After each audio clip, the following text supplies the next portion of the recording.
मैथिली आ भोजपुरी के सबसे नीक चैनल एपी प्रोडक्शन दरभंगा के एखनई लाल बटन दबाकर सब्सक्राइब करू और घंटी के निशान बटन के जरूर दबाओ ताकि नव नव ऑडियो आ वीडियो अहाँ सब लग तुरंत पहुँच सके। नवरात्र आबि गेल, मैया के मंदिर सज रहल अछि आ मैया शेरोवाली के आगमन भ गेल। एहि क्रम में जग से ठुकरायल एगो पुत्र अपन माँ से की विनती कर रहल अछि। ऋषिराज के स्वर में एपी प्रोडक्शन के माध्यम से सुनल जाओ।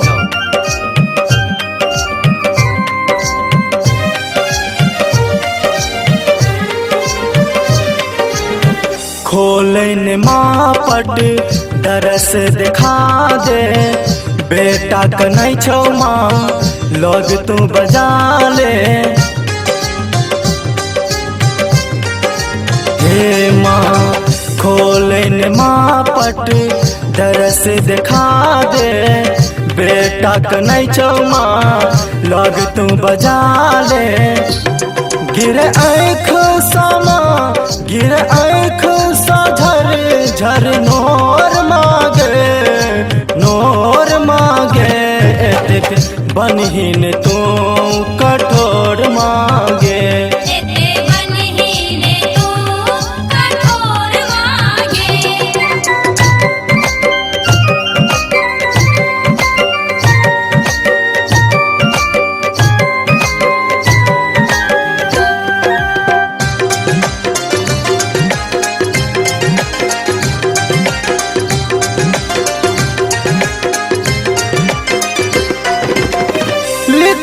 तू की माँ हमर ई कपार में, दुख के सिवा कुछ नहीं मिलल संसार में। माँ लिखला तू की माँ हमर ई कपार में, दुख के सिवा कुछ नहीं मिलल संसार में। दुख के सिवा कुछ नहीं मिलल संसार में। अचरी के कोर माँ छोरा किया लेला, दुख के घड़ी में तू आन को देला। माँ बेटा के नाता माँ बेटा के नाता ले तू जोर मांगे बनहीन तू कठोर मांगे।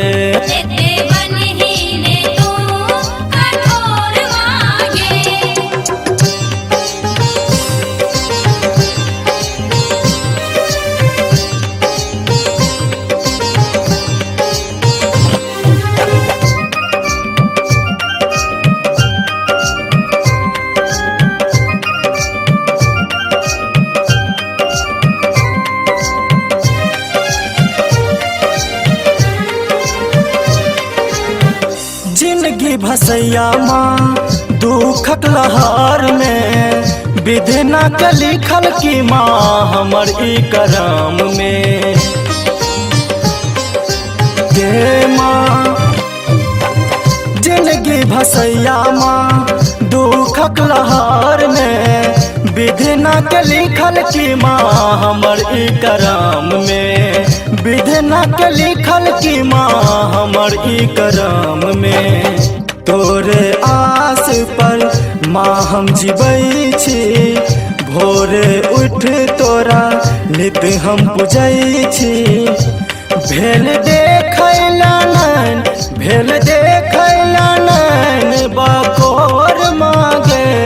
बकोर मांगे एतेक बनहीन तू कठोर मांगे।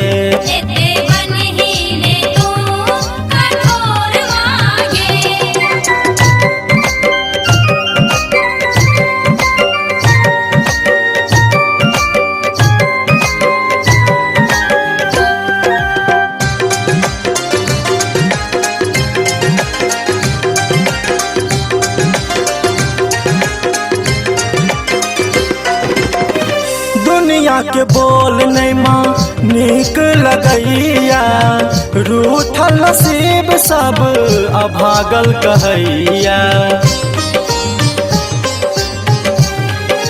हे माँ दुनिया के बोल नहीं नीक लगैया रूठल नसीब सब अभागल कहैया रूठल नसीब सब अभागल कहैया अज्ञानी भाई जग में ठोकर खेलऊं ममता के आचर माँ कहियो न पेलऊं करड़ी सी के माँ करड़ी सी के जिंदगी इजोर मांगे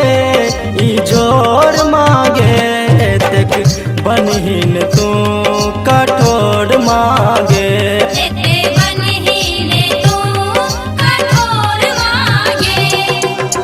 खोलन माँ पट दरस दिखा दे बेटा कनै छौ माँ लौज तू बजा ले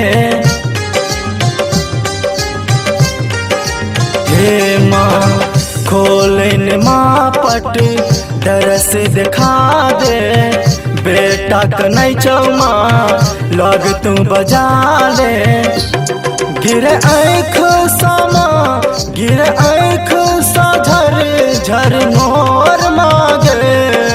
नोर मांगे बनहीन तू कठोर मांगे